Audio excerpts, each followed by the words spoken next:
আপনি বলেন এটা সুস্থ?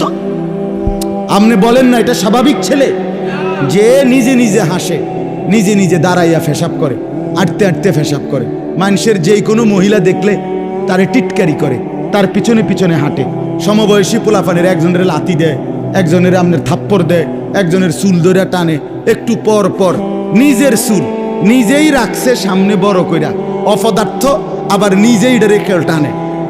আর এরকম ছাগল আমার মানে মাথাতে ধরে না। এটা কি পাগল? কিরে তুই নিজেই তো এটা বড় করে রাখলি, তো তুই এখন এটা এবার পিছন দিকে এরকম করস কা? কথা বোঝেন না? এটা তো তুই রাখছো তো এইভাবে, তো তুই এভাবে রাখলি কেন? যে এটা তোর এদিকে আসলে অসুবিধা মনে হয়, তো তুই এটা এভাবে রাখলি কা? আর এভাবে থাকলে এটারে আবার পিছের দিকে ফেলস কা? বলেন, আপনি সুস্থ মনে হয় এটা? আপনি কন না এই সুস্থ ছেলে?